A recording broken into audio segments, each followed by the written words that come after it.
So dear students, after this module, you shall be able to understand the properties of the hypothesis testing, also identify its implications and assess the fitted econometric models. Let me introduce the subject of hypothesis testing to all of you. Fitting the regression line is only the first and a very small step in econometric analysis. In applied economics, we are generally interested in testing the hypothesis about some hypothesized value of the population parameter. Let's say we have a random sample denoted as x1 to x2 to xn of a random variable x with PDF or population or probability density function f as a function of x given mu. Regression analysis helps us to obtain the estimate of mu, say mu hat.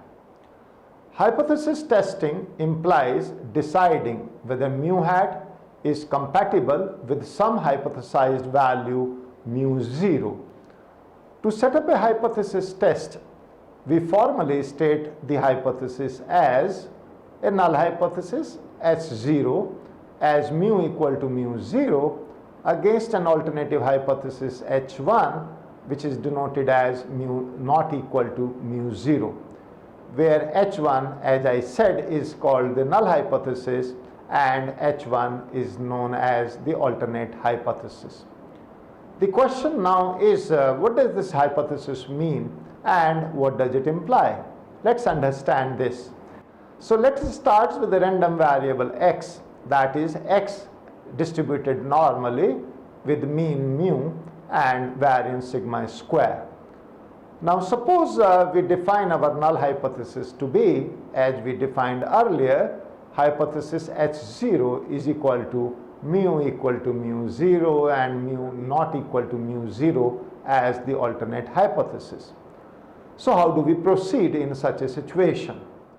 To proceed, the first step is to draw a sample from the population X and calculate its mean, which could be denoted as x bar. I am sure all of you would be familiar with that. Now the value of this x bar, which is obtained from repeated sample, will be normally distributed with mean mu 0 and variance sigma square by n. Now this is an inherent assumption which we generally make in our hypothesis testing. For estimation, this assumption of normality is not required, but for inference we have to make this assumption. Now null hypothesis being true resonates with the above explanation. Now such a distribution with the null being true is shown below with the help of the diagram, where you may find on the x-axis we are taking x bar. We have different values of this mean, which is sample mean x bar, and on the y-axis we have the frequency density function of x bar. And based on our assumption of normality, we have drawn this diagram, as you can see, which is a normally bell-shaped curve with the mean value mu 0. Now this distribution we are assuming is having a mean value equal to mu 0. So I am sure all of you are familiar with normal distribution and you can identify this shape of the normal distribution. Now if this mu hat is a good estimator of mu, which is population parameter, then it will take a value close to mu. That basically means that mu hat minus mu will be small. I am sure you all understand this. So if the null hypothesis is true, then mu hat minus mu 0 is nothing but is equal to mu hat minus mu plus mu minus mu 0. And this should be small, as mu hat minus mu is small, and the second term, which is nothing but mu minus mu 0, is 0. If the alternate hypothesis is true, then mu hat minus mu 0 is equal to mu hat minus mu plus mu minus mu 0, and it should be large, as mu hat minus mu and mu minus mu 0 are not equal to 0. So small or large depends upon the distribution of the estimator. So basically we are looking at the distribution of the parameter under the null hypothesis and the distribution of the parameter under the alternative hypothesis. That is the underlying logic behind this kind of a explanation. So in this model which has been set above, we don't expect x bar to be exactly equal to mu 0 because x bar may take different values in different repeated samples. So there is no reason to deny the possibility, but the chances are very rare that x bar will be equal to mu 0. If the mean is far off from mu 0, then there are two possibilities. Either reject the null hypothesis or do not reject the null hypothesis. Either way, the decision will contain some element of error, which means rejecting a true null hypothesis type 1 or accepting a false null hypothesis type 2. We do not have any foolproof way of deciding this, but we have certain mechanisms by which it can help us to understand this decision-making process. So if the probability of the mean which lies far off from mu 0 is less than the level of significance, we can conclude to reject the null hypothesis.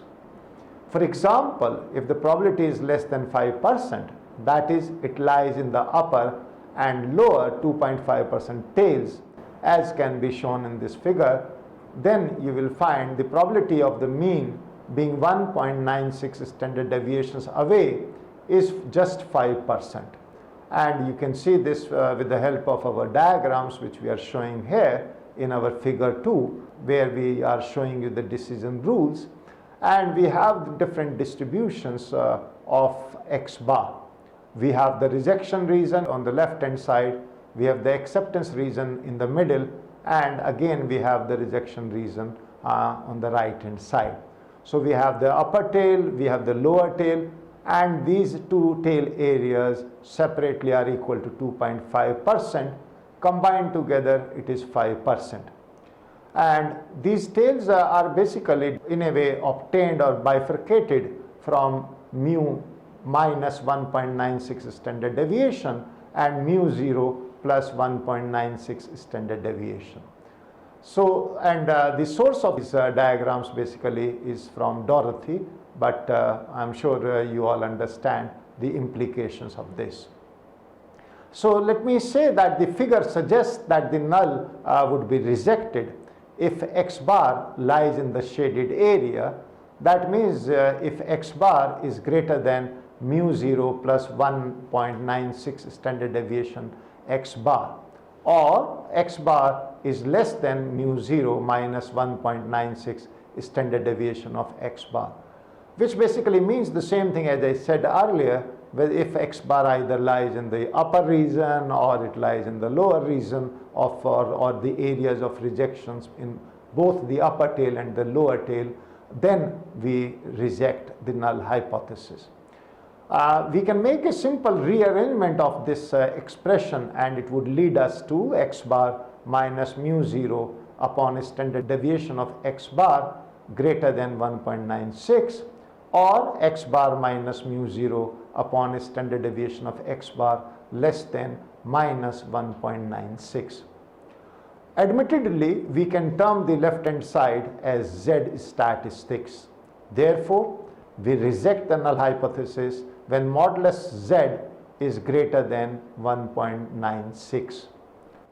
As mentioned before, the decision rule established above is not flawless. There may be some problems here which we can discuss and try to understand. So let's go back to our initial condition of hypothesis H0 being true. We are saying there is a 5% probability that x bar will lie far away from mu 0 in the rejection region, and that is why we said the area in the two tails is equal to 5%.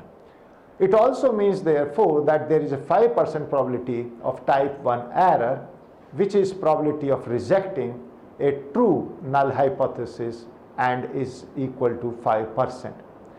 The researcher has the liberty to settle the risk of type 1 error and accordingly look up the critical value, which means you can fix up this critical error or type 1 error probability at 5%, 1%, 10%, depending upon our objective function. To sum up, there are three possible outcomes. One is the correct decision. Second is rejecting a true hypothesis, which is known as type 1 error.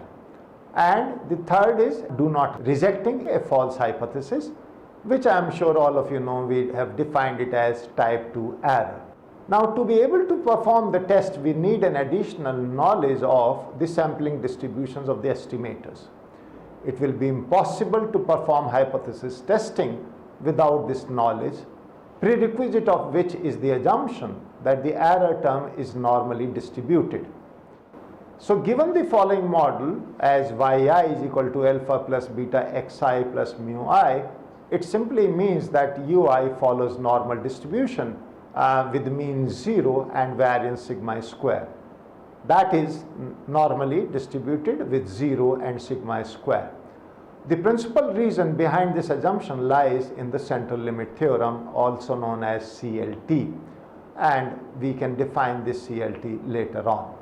Referring back to the basics, error term is defined as all those factors that affect y but not included in the model due to non-availability of data, omission, etc. So we are saying there are different reasons that why we include this error term mu I. Now suppose these factors are random, then mu represents the sum of random variables. Hence, by applying CLT, we can undoubtedly impose normality assumption on the error term. Thus, we may say that this mu is distributed normally with mean 0 and variance sigma square. From this, basically, we derive the probability distributions of the estimators of alpha and beta. The estimators are in fact linear functions of mu, applying one of the properties of normal distribution, that is that any linear function of a normally distributed variable is also normally distributed. So which means that if mu I is normally distributed, all its linear functions would also be normally distributed. And this can be deduced as alpha hat would also be normally distributed with mean alpha and variance sigma alpha hat square. Similarly, beta hat is also distributed normally with beta as mean and variance as sigma beta hat square. Now with this background, we now set the foundation for hypothesis testing. So suppose we wish to test something about beta, as already mentioned, it follows from normal distribution, and therefore by standardizing it, we get z equal to beta hat minus beta upon standard error of beta hat, which is distributed as a normal distribution with 0 as mean and 1 as variance. So z is a standard normal variate. Now since sigma square is not generally known, therefore replacing the population estimator by its sample estimator, we get a new variable which comes out to be beta hat minus beta upon standard error of beta hat. But now this is distributed as t with degrees of freedom n minus 2. Earlier we had the distribution as z, but now because of this substitution, we have the new distribution known as t distribution with degrees of freedom n minus 2. So hence we use t distribution to test the null hypothesis. The calculated value of t has different sampling distribution under the null and under the alternate hypothesis, being higher under the latter. A higher t would be consistent with the alternate hypothesis. Thus, a higher t would mean rejection of the null hypothesis. Some of the following examples intend to illustrate the theory which we have given above. Let's take the example as one, or first example. So suppose we have data on income and expenditure for 10 households given in this table or form, table 1, income denoted as xt and expenditure as yt. So we have yt for these 10 households starting from 90 to 150, and the corresponding expenditures are, you can see and read from this table, ranging from 80, 100, 120 to going up to 260. Using the formula for our beta coefficients, we calculate the values here, and this calculation is shown here before you, where we have first calculated yt minus y bar, similarly xt minus x bar, and et hat. Having calculated all these, we substitute these values for beta hat, which is defined as sigma xt minus x bar into yt minus y bar upon sigma xt minus x bar whole square, and we get the value equal to 0.45. Now similarly, one can find out alpha hat, because alpha hat is defined as y bar minus beta hat x bar, and we obtain the value 35.72.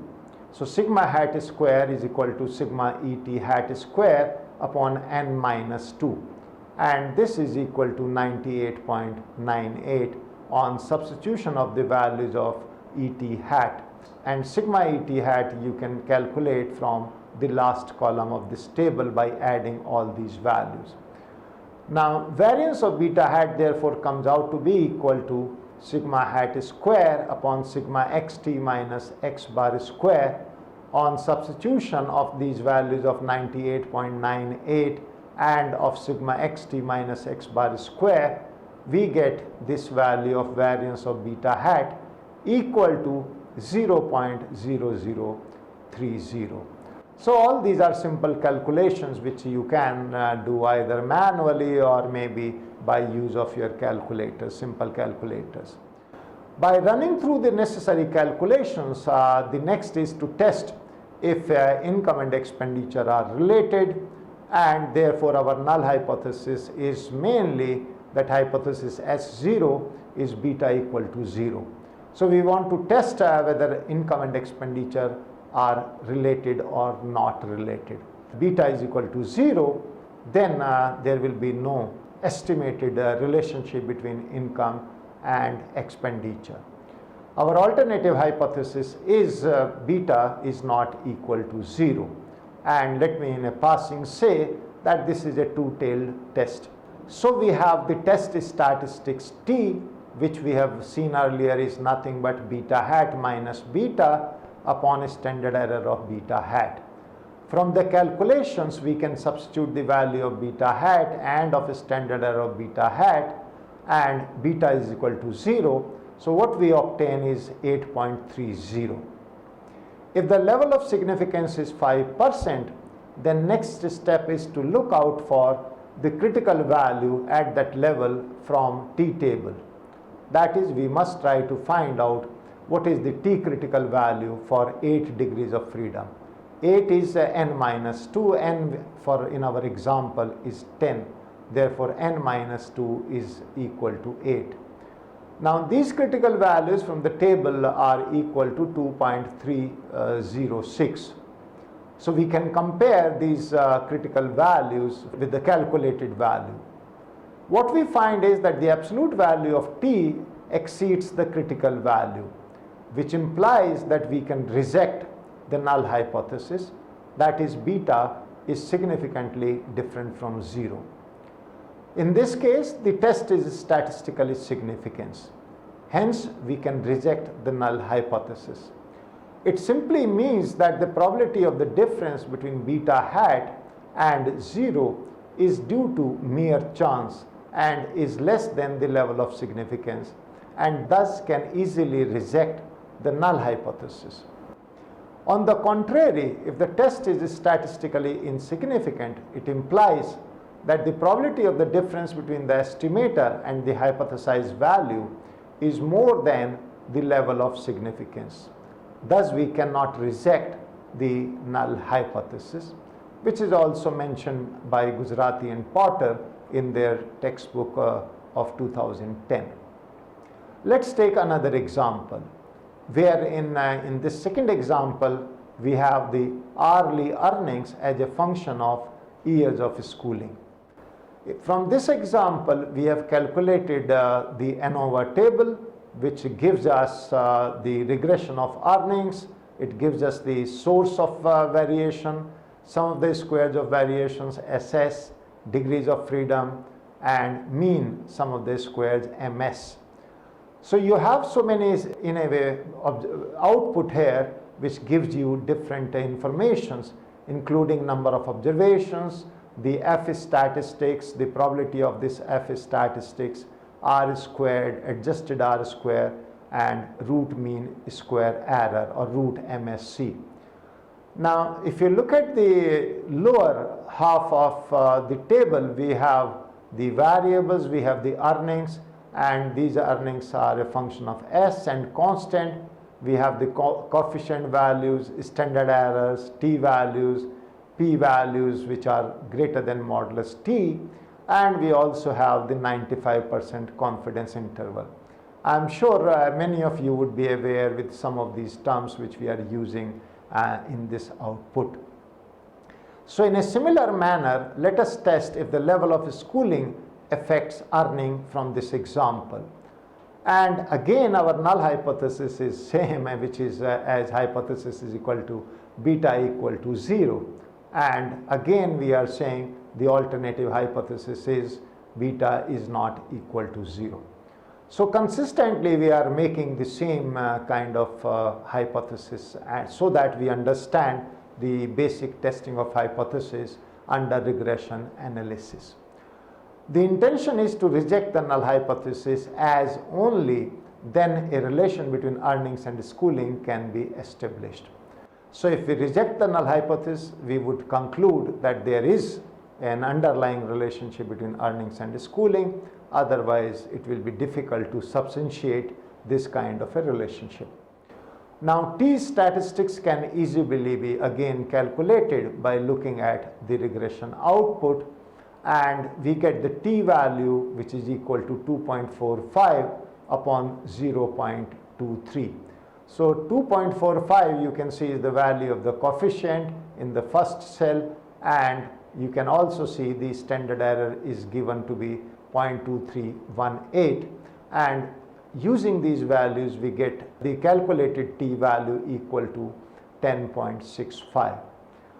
We know that if this t calculated is greater than t critical values at 1.96, which is 1.96 at 5% level, then the decision can be taken in favor of rejecting the null hypothesis.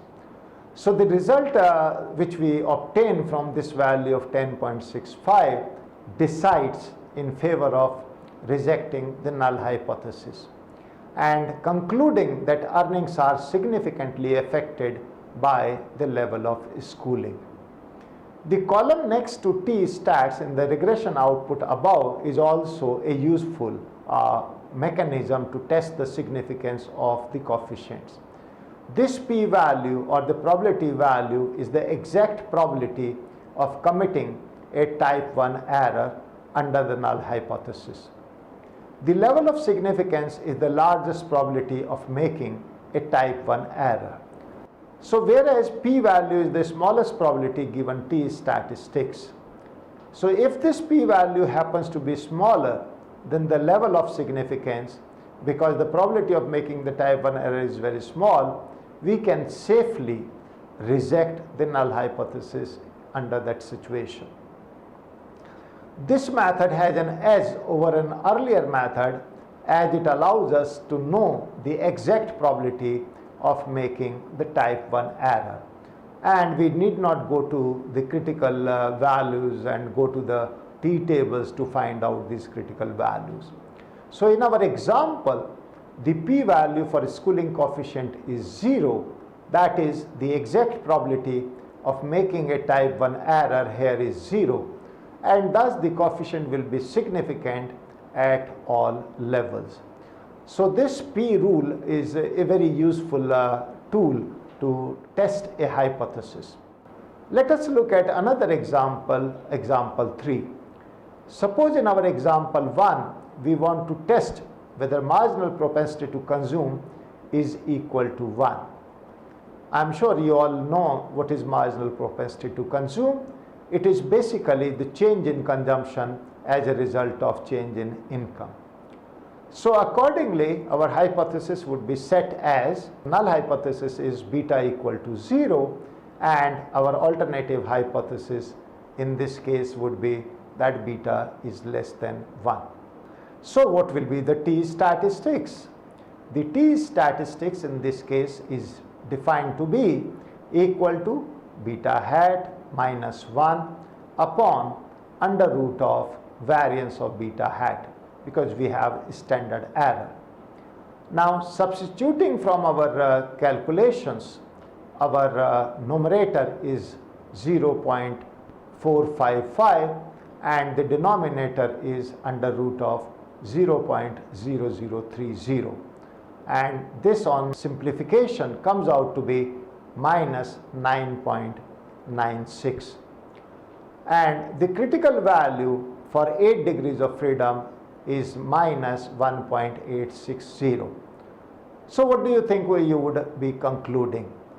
We can see that is greater than the modulus critical value, so we reject the null hypothesis in favor of the alternative hypothesis. Let's now try to understand some of the one-sided tests. So far you have seen that our alternative hypothesis has been that beta is not equal to 1. However, in our previous example we said beta could be less than 1. So the third example was an example of a one-sided test. The decision to perform depends upon the question that we wish to answer. We shall see that one-sided tests reduce the risk of type 1 error. One way of reducing the risk in two-sided test is to perform the test at 1% significance level as an alternative to a 5%. The alternative hypothesis was set as mu not equal to mu 0, that is, it must be equal to some mu 1. For simplicity, let mu 1 is greater than mu 0. Therefore, we will find null hypothesis now could be defined as mu equal to mu 0, and alternative hypothesis now could be defined as mu equal to mu 1. At 5% level of significance, if x bar lies in the upper or lower 2.5% tail, we reject the null hypothesis. Now, given the assumption x bar should lie in the upper tail, now this would also be compatible with the alternative hypothesis if it is true. On the contrary, if it lies in the lower tail rejection region, the test would suggest to reject the null, although the probability of x bar lying there should be 0, given the assumption which we have made. So thus in such a case it would be logical to accept the null, which is reject hypothesis as 0, only when it lies on the upper tail as shown in the figure below. So in this figure we again have the normal distribution of x bar, we have the density function of x bar, but now our area of rejection is the upper tail and we have denoted it as 2.5%, which is the upper tail. Now we could also perform a 5% test by just increasing this rejection region to that extent.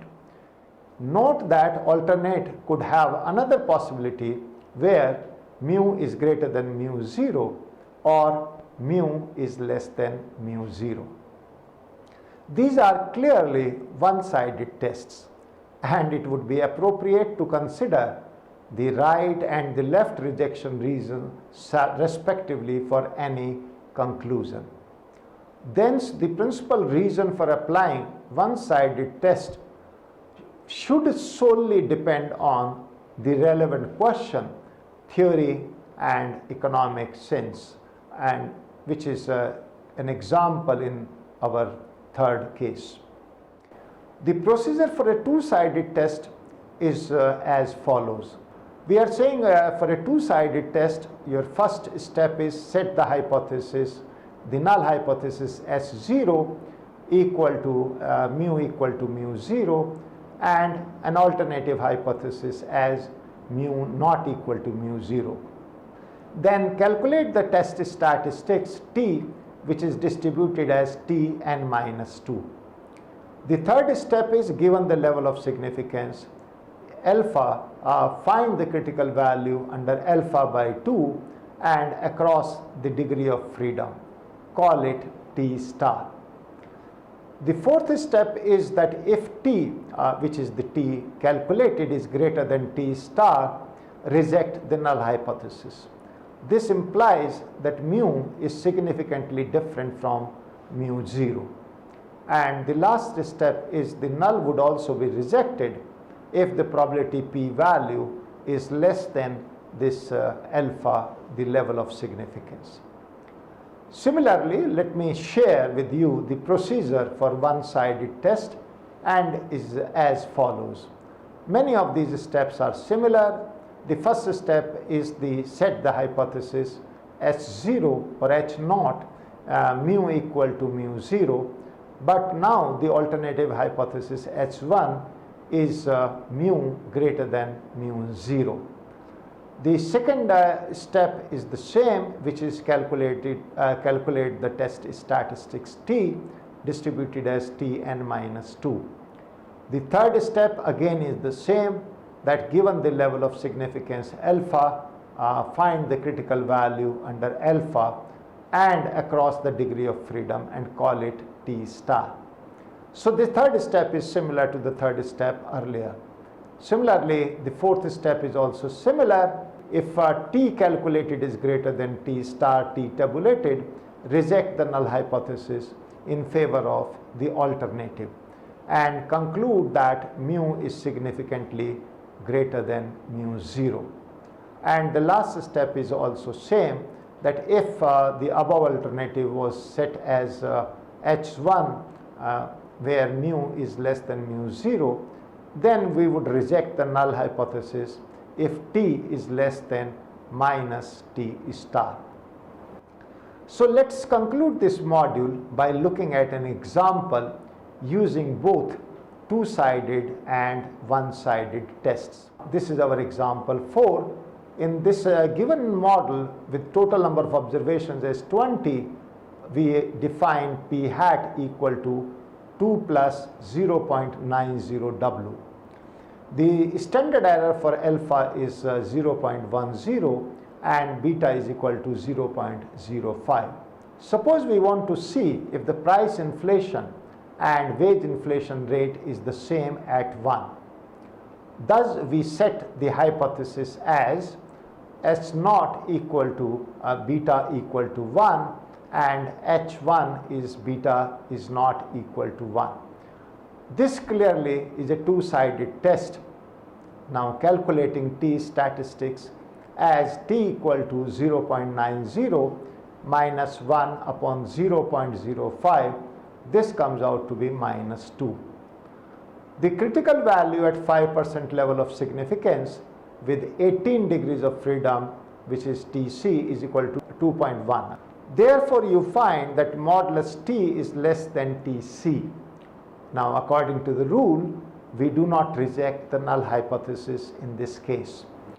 The estimated parameter has a coefficient less than the hypothesized value, but according to our test conclusion, the difference is not significant. A two-sided test does not reject the null hypothesis. Nevertheless, there could be a possibility where the rate of price inflation is less than the rate of wage inflation. Now, one plausible reason for this to happen could be increase in productivity. Certainly, it will lead to the other way around. That is, make the rate of price inflation more than the rate of wage inflation. So how do we know that? In order to know that, we reiterate the difference between the two tests. Let's perform the one-sided test now on the above example. So our new hypothesis now becomes S0 equal to beta equal to 1, but alternate hypothesis H1 now is that beta is less than 1.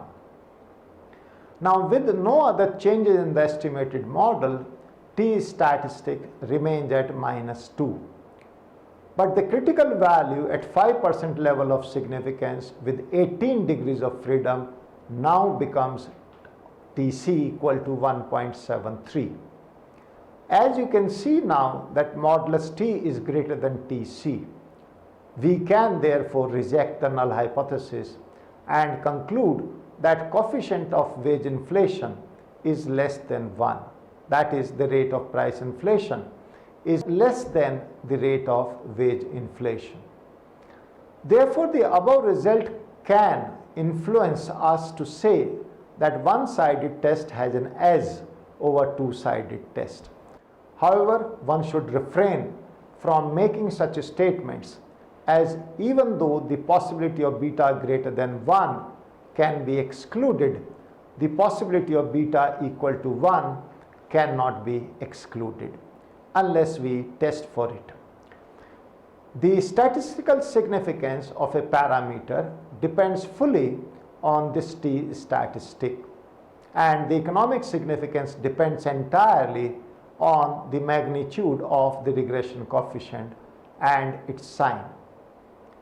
While concluding about the estimated model, one should be careful not to emphasize too much on either of these two. A variable can be economically significant but not statistically. There could also be a case where a variable could be statistically significant but not much relevant to the estimated model. Researcher therefore has to be very careful in finding a middle ground and at last presenting her concluding remarks. So let's summarize what we have learned in this module. So dear students, I am sure over these last half hour you would appreciate we have learned about hypothesis testing, that how it is the vital part of econometric analysis. We have also learned the tests explained in this module are associated with the simple linear regression model and form the foundation for the more general multiple linear regression model. Similarly, we have seen that significant result does not mean important, it simply emphasizes on statistical significance. Now, apart from having a sound knowledge of the terminologies like type 1 error, type 2 error, one-sided, two-sided tests, etc., it is also important to know how to present the results.